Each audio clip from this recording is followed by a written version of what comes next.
বন্ধুরা, আমার নাম মৌসুমী আর আমি এখন কলেজে পড়াশোনা করছি। জুলাই মাস ছিল আমাদের স্কুলের ছুটির সময় চলছিল। এই ছুটির সময়ে জুলাই মাসে বিয়ের মৌসুমও ছিল। আমাদের পরিবারেও একটি বিয়ে ছিল, যেখানে পরিবারের সব সদস্যের যাওয়া প্রয়োজন ছিল। কিন্তু সবচেয়ে বড় সমস্যা ছিল বাড়িতে কে থাকবে আর বাড়ির দেখাশোনা কে করবে, কারণ আমাদের গ্রামে এই সময় চুরির ঘটনা খুব বেড়ে গিয়েছিল। এই এক সপ্তাহে ২-৩টি বাড়িতে চুরি হয়েছিল। বাড়ি বন্ধ করে বিয়েতে গেলে চুরি হওয়ার ভয় ছিল, তাই সবার একসঙ্গে যাওয়া সম্ভব ছিল না। বাবার সবচেয়ে ঘনিষ্ঠ বন্ধুর ছেলের বিয়ে ছিল, তাই মা বাবার যাওয়া খুবই জরুরি ছিল। যদি মা বাবা না যেতেন তাহলে বাবার বন্ধু রাগ করতেন। তাই সিদ্ধান্ত নেওয়া হলো আমি বাড়িতে থেকে যাব। আমিও কাকুর ছেলের বিয়েতে যেতে চেয়েছিলাম, কিন্তু বাড়িতে কেউ না থাকলে সমস্যা হতো, তাই আমি থেকে যাওয়ার সিদ্ধান্ত নিলাম। কিন্তু বাবা আমাকে বাড়িতে একা রেখে যেতে চাননি, কারণ আমি একটি মেয়ে।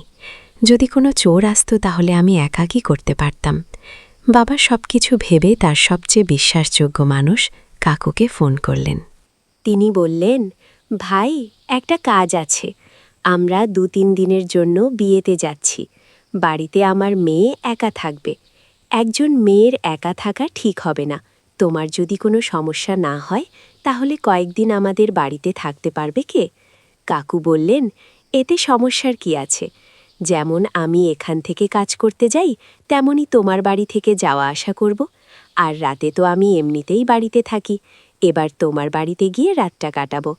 কাকু আমাদের সাহায্য করতে রাজি হলেন, যাতে আমি একা না থাকি। কাকু রাতে আমাদের বাড়িতে থাকার ব্যবস্থা করলেন। বাবাকে বললেন, আপনি চিন্তা করবেন না, আমি আছি, কোনো সমস্যা হবে না। কাকুর বিয়ের ৪ বছর আগে আমার কাকিমার সঙ্গে হয়েছিল। তারা কলকাতাতে থাকেন। দিনটা ছিল যখন বাবা মা গোসল সেরে প্রস্তুত হয়ে সন্ধ্যায় বিয়েতে রওনা হলেন। সন্ধ্যায় কাকু যখন বাড়ি আসছিলেন তখন আমাকে ফোন করলেন এবং জিজ্ঞাসা করলেন, তুমি কি খাবে? আমি বললাম, কাকু একটু সবজি নিয়ে আসবেন, কারণ আমি সবজি খুব পছন্দ করি। আমি তখন রুটি আর ভাত তৈরি করে রেখেছিলাম। সন্ধ্যায় কাকু এলে তিনি সঙ্গে সবজি নিয়ে এলেন।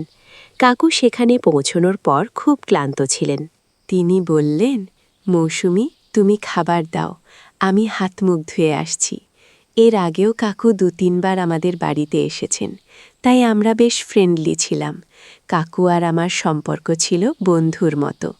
কাকু নিজের ব্যাগ সাইডে রেখে হাত মুখ ধুতে গেলেন। ততক্ষণে আমি খাবার পরিবেশন করে দিলাম। কাকু হাত মুখ ধুয়ে এসে আমার সঙ্গে বসে খেতে লাগলেন। আমরা গল্প করতে লাগলাম। কাকু বললেন, মৌসুমী, তুমি আগের থেকে আরও সুন্দর হয়ে গেছ। তোমাকে দেখে আমার কলেজের দিনগুলো মনে পড়ে গেল। তখন আমার একটা গার্লফ্রেন্ড ছিল। আমার গার্লফ্রেন্ড খুবই সুন্দর ছিল। আমাদের ক্লাসের সব ছেলেই তার জন্য পাগল ছিল, কিন্তু সে শুধু আমার জন্য পাগল ছিল। কাকুর কথা শুনে আমি হাসতে লাগলাম এবং বললাম, কাকু, আপনি তো এখনও অনেক হ্যান্ডসাম, আপনার তো এখনও গার্লফ্রেন্ড আছে। কাকু বললেন, না রে মৌসুমী, বিয়ের পর থেকে তো একজনকেই সামলাতে পারছি না। এটা বলে কাকু হেসে উঠলেন। তার কথা শুনে আমিও হেসে দিলাম। আমি কাকুকে বললাম, কাকু, দুধ খাবেন? কাকু আমার দিকে তাকিয়ে বললেন, হ্যাঁ, যদি থাকে তবে একটু নিয়ে এসো। আমি রান্নাঘরে গিয়ে দুধ এনে কাকুকে দিলাম। এরপর আমরা একসঙ্গে খাবার খেলাম। খাওয়া শেষ করার পর কাকু ফোন নিয়ে বসে গেলেন, আর আমি রান্নাঘরে গিয়ে কাজ করতে লাগলাম। সব কাজ শেষ করে আমরা রাত বোটা পর্যন্ত এদিক ওদিকের গল্প করলাম। কাকু এত ভালো ছিলেন যে গল্প করতে করতে সময় কখন কেটে গেল বুঝতেই পারিনি। তারপর আমি আমার ঘরে গিয়ে শুয়ে পড়লাম, আর কাকু নিজের ঘরে গিয়ে ঘুমালেন। সকালে আমি তাড়াতাড়ি উঠে কাকুর জন্য নাস্তা বানাতে শুরু করলাম। কাকু এখনও ঘুমিয়ে আছেন। আমি কাকুকে ডেকে বললাম, কাকু, আপনার দেরি হয়ে যাচ্ছে, উঠে পড়ুন। কিন্তু হয়তো রাতে দেরি করে ঘুমানোর কারণে কাকু গভীর ঘুমেছিলেন এবং আমার কথা শুনতেই পাননি। আমি কাকুর ঘরে গিয়ে তাকে ডাকতে শুরু করলাম। তারপর আমি কাকুর উপরে থেকে কম্বলটা টানলাম। তখন হঠাৎ আমার চোখ এমন এক জায়গায় পড়ল যা দেখে আমি লজ্জায় পড়ে গেলাম। আমি কিছুক্ষণ কাকুর দিকে তাকিয়েই রইলাম, আর আমার মনের মধ্যে যেন হাজারো চিন্তা আসতে লাগল। ঠিক তখনই কাকুর চোখ খুলে গেল। কাকু বললেন, আরে মৌসুমী। আমি লজ্জায় বললাম, কাকু উঠে পড়ুন, আপনার দেরি হয়ে যাবে। কাকু ফোন দেখে বললেন, আরে বাবা, আজ তো অনেক দেরি হয়ে গেছে। আমি কাকুকে বললাম, আপনি তাড়াতাড়ি স্নান করে নিন, আপনার নাস্তা রেডি আছে। এরপর কাকু বাথরুমে চলে গেলেন। স্নান করে কাকু তাড়াতাড়ি বাইরে বেরিয়ে এলেন। তিনি তাড়াতাড়ি নাস্তা করলেন, আর আমি তার টিফিন প্যাক করে দিলাম। আমি জিজ্ঞাসা করলাম, কাকু সন্ধ্যায় কি বানাবো? তারপর কাকু অফিসের জন্য রওনা দিলেন। তারপর আমি বাড়ি পরিষ্কার পরিচ্ছন্ন করতে শুরু করলাম। তাড়াতাড়ি সব কাজ শেষ করে আমি স্নান করতে গেলাম। স্নান করে তৈরি হয়ে নাস্তা করলাম এবং কিছুক্ষণ বিশ্রাম নিলাম। আজ বাড়িতে কেউ ছিল না, তাই পুরো বাড়ি একেবারে শুনশান লাগছিল। আমি হালকা মেকআপ করলাম। তারপর কাকু বাড়ি চলে এলেন। তিনি আমাকে ডাক দিলেন, আর আমি ঘর থেকে বেরিয়ে এলাম। আমি বের হওয়ার সঙ্গে সঙ্গেই কাকু আমাকে দেখতেই থাকলেন। তিনি বললেন, আহা মৌসুমী, আজ তো তুমি দুর্দান্ত লাগছ। তোমাকে দেখে আমার যৌবনের দিনগুলো মনে পড়ে গেল। আমি বুঝতে পারলাম যে কাকু আমাকে এক অন্যরকম দৃষ্টিতে দেখছে। হঠাৎ আমার চোখ আবার সেই জায়গায় পড়ল, যা দেখে আমি লজ্জায় পড়ে গেলাম। কিন্তু কাকু সেটা ব্যাগের পেছনে লুকিয়ে রেখেছিলেন। কাকু খুব মনোযোগ দিয়ে আমার দিকে তাকিয়েছিলেন। কাকুর মুখ থেকে প্রশংসা শুনে আমি মনে মনে উচ্ছ্বসিত হয়ে উঠলাম। যেন আমার মধ্যে আগুন জ্বলে উঠেছে। তবুও আমি শান্ত ছিলাম, কারণ তিনি আমার কাকু ছিলেন। এরপর কাকু বললেন, মৌসুমী, আমি হাত মুখ ধুয়ে তৈরি হচ্ছি, তুমি খাবার দাও। আমি বললাম, ঠিক আছে কাকু, কিন্তু তার জন্য খাবার বানাতে হবে, আমি এখনও রান্না করিনি। কাকু বললেন, ঠিক আছে, তাহলে তুমি খাবার তৈরি করো, আমি ততক্ষণে একটু বিশ্রাম নিচ্ছি। আমি বললাম, ঠিক আছে কাকু। আমি রান্না করছিলাম, ঠিক তখনই লাইট চলে গেল। উপরে থেকে এত গরম ছিল যে আমি পুরো ঘামে ভিজে গিয়েছিলাম, আর এখন অন্ধকারও হয়ে গেল। তখন কাকু টর্চের আলো জ্বালিয়ে রান্নাঘরে চলে এলেন। তিনি বললেন, মৌসুমী, আজ খুব গরম পড়েছে। আমি বললাম, হ্যাঁ কাকু, আর এখন তো লাইটও নেই, আমাদের বাড়িতে ইনভার্টারও নেই। কাকু টর্চ ধরে রাখলেন, আর আমি একটি মোমবাতি জ্বালিয়ে রান্নাঘরে রাখলাম। কাকু বললেন, মৌসুমী, তুমি পুরো ঘামে ভিজে গিয়েছ, আমি কি তোমাকে একটু সাহায্য করতে পারি? আমি খুবই ক্লান্ত ছিলাম, তাই বললাম, হ্যাঁ কাকু। কাকু আমার রান্নায় সাহায্য করতে লাগলেন। আমরা একসঙ্গে রান্না করছিলাম আর গল্প করছিলাম। কিছুক্ষণের মধ্যেই লাইট চলে এলো। কাকু আমার দিকে তাকালেন। আমি ইচ্ছে করেই একটু তার দিকে ঘুরে দাঁড়ালাম, যাতে কাকু ভালোভাবে আমাকে দেখতে পারেন। তারপর আমি বললাম, কাকু আপনি একটু বিশ্রাম করুন, খাবার তো প্রায় তৈরি হয়ে গেছে।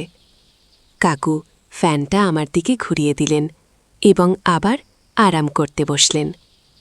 কিছুক্ষণ পর খাবার তৈরি হয়ে গেল। রান্নাঘরের কাজ শেষ করার পর আমি ভাবলাম স্নান করে নিই। কাকু তখন সোফায় বসে নিজের কাজ করছিলেন। আমি কাকুকে বললাম, কাকু আমি স্নান করতে যাচ্ছি। কাকু বললেন, ঠিক আছে। আমি স্নান করে একটি শর্ট ফ্রক পরলাম, যা কাকু আমাকে জন্মদিনে উপহার দিয়েছিলেন। আজ যখন আমি সেই ড্রেস পরে বাইরে এলাম, তখন কাকুর চোখ যেন বিস্ময় খুলে রইল। কাকু আমাকে দেখে খুশি হয়ে বললেন, এই তো সেই ড্রেস যা আমি তোমাকে তোমার জন্মদিনে দিয়েছিলাম, তাই না? আমি বললাম, হ্যাঁ কাকু, আপনার দেওয়া ড্রেসটা আমার খুবই পছন্দ হয়েছে। কাকু বললেন, তুমি এই ড্রেসে সত্যিই খুব সুন্দর লাগছ। মনে করতে চাইছে না যে তোমার থেকে চোখ সরাই, মনে হচ্ছে তোমাকে এভাবেই দেখতেই থাকি। তার কথা শুনে আমি লজ্জায় মাথা নিচু করে ফেললাম। এরপর আমি আর কাকু একসঙ্গে খাবার খেলাম আর অনেক গল্প করলাম। রান্নাঘরের সব কাজ শেষ করে আমি কাকুর ঘরে তার সঙ্গে কথা বলতে গেলাম। কিছুক্ষণ গল্প করার পর হঠাৎ কাকু জোরে বললেন, মৌসুমী, তোমার কাঁধে একটা মাকড়সা আছে, আমি খুবই চমকে উঠলাম আর ভয়ে দৌড়ে কাকুর গলায় ঝাঁপিয়ে পড়লাম। আমি খুব ভয় পেয়ে গিয়েছিলাম। কাকু হেসে বললেন, আরে পাগলি, আমি তো মজা করছিলাম, তুমি সত্যিই ভয় পেয়ে গেলে। আমি বললাম, কাকু, এমন মজা আর কখনো করবেন না, আমি মাকড়সাকে খুব ভয় পাই। আমি তখনও কাকুর গলায় ঝুলেছিলাম। আমি লজ্জা পেয়ে আস্তে আস্তে তার থেকে দূরে সরে গেলাম। এরপর কাকু বললেন, আজ তুমি আমার সঙ্গে এখানে ঘুমিয়ে যাও, তুমি খুব ভয় পেয়েছ।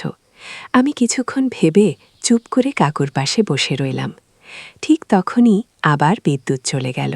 রাত তখন প্রায় 12টা বাজে। তখন কাকু তার মোবাইলের আলো জ্বালিয়ে বললেন, চলো, এই চেয়ে ভালো আজ ছাদে গিয়ে ঘুমিয়ে নিই। এ কথায় আমি রাজি হয়ে গেলাম। কাকু বিছানা এবং আমি মশারি নিয়ে ছাদে চলে গেলাম। ছাদেও খুব গরম ছিল আর বিদ্যুৎ এখনও আসেনি, তাই আমাদের আর কোনো উপায় ছিল না। কিছুক্ষণ পরে আমার আবার ঘাম বের হতে শুরু করল। তখন আমি কাকুকে বললাম, এখানেও খুব বেশি গরম লাগছে। কাকু বললেন, যদি তুমি কিছু মনে না করো তবে একটা কথা বলি। আমি বললাম, হ্যাঁ বল কাকু। কাকু বললেন, তুমি কোনো হালকা পোশাক পরে নাও, এতে তোমার গরমও কম লাগবে। আমিও সেটা ঠিক মনে করলাম, কিন্তু আমার খুব লজ্জা লাগছিল। তারপর আমি নিচে গেলাম, একটি জালমেশিত পোশাক পরে নিলাম। যখন আমি ছাদে এলাম, কাকু আমাকে দেখে স্থির হয়ে গেলেন। কাকু বললেন, আজ তোমাকে দেখে মনে হচ্ছে, জানি না কেন, হৃদয়ে কিছু একটা হচ্ছে। মৌসুমী, তুমি কি এটা অনুভব করছো? আমি বললাম, কাকু, আমি বুঝলাম না আপনি কি বলতে চাইছেন। কাকু বললেন, যখনই তোমার কাকিমা এই ধরনের পোশাক পরে আমার সামনে আসে, তখন আমি নিজেকে সামলাতে পারি না। আর আজ যখন তোমাকে এই ধরনের পোশাকে দেখেছি, আমার মন ভেতরে ভেতরে অস্থির হয়ে উঠেছে। তুমি কি এই অনুভূতি বুঝতে পারো? এই কথা শুনে আমি লজ্জায় চোখ নিচু করে ফেললাম। তারপর কাকু আমাকে কাছে বসার ইশারা করলেন, আর আমি গিয়ে তার পাশে বসে পড়লাম। কাকু আমাকে জিজ্ঞাসা করলেন, কলেজে তোমার কোনো বয়ফ্রেন্ড আছে কি? আমি বললাম না কাকু, আমার কোনো বয়ফ্রেন্ড নেই। কাকু বললেন, তাহলে মহল্লা প্রতিবেশীদের মধ্যে তো কেউ থাকবে। আমি বললাম, না কাকু, আমার পড়াশোনা ছাড়া সময় কোথায়? কাকু বললেন, মৌসুমী, এখন তুমি বড় হয়ে গেছ, এই বয়সে এসেও তোমার কোনো বয়ফ্রেন্ড নেই? তুমি কোন দুনিয়ায় থাকো? এই বয়সে এসে তো মেয়েরা জামা কাপড়ের মতো বয়ফ্রেন্ড বদলায়, আর তুমি এখনও পুরনো যুগের মতো জীবন কাটাচ্ছ। আমি একটু লজ্জা পেয়ে চুপ হয়ে গেলাম। তখন কাকু আমার হাত ধরে বললেন, তোমার কি কখনো মনে হয় না কারোর সাথে সময় কাটানোর? আমি বললাম, কাকু, এখনো পর্যন্ত তেমন কেউ আমার জীবনে আসেনি। কাকু বললেন, তাহলে বলো তো, আমাকে তোমার কেমন লাগে? আমি বললাম, কাকু, আপনি তো খুবই হ্যান্ডসাম। কাকু বললেন, তাহলে বলো তো, আমার সাথে কথা বলতে কেমন লাগে? আমি বললাম, কাকু, খুব ভালো লাগে। এটা শুনে কাকুর মুখে একটি দুষ্টু হাসি ছেয়ে গেল। তারপর কাকু আমার সাথে আস্তে আস্তে মজা করা শুরু করল। আমি লজ্জায় কিচ্ছু বলতে পারলাম না। আমি কাকুর সাথে প্রথম এমন মজা করছিলাম। প্রথম প্রথম ভালো না লাগলেও কিছু মিনিট পর আমারও ভালো লাগতে শুরু করল। আমরা খুব মজা করতে লাগলাম। আমরা সেদিন 2 ঘন্টা ধরে মজা করেছিলাম। তারপর ঘুমিয়ে গিয়েছিলাম। আমরা অনেক রাত করে ঘুমানোর কারণে সকালে ঘুম ভাঙেনি। এদিকে বাবা ও মা সকালে বাড়ি চলে এলো। তাদের কাছে থাকা চাবি দিয়ে দরজা খুলে ভিতরে এলো। মা আমাদের একসাথে ঘুমিয়ে থাকতে দেখে ফেললেন। তারপর আমাকে ডাকলেন।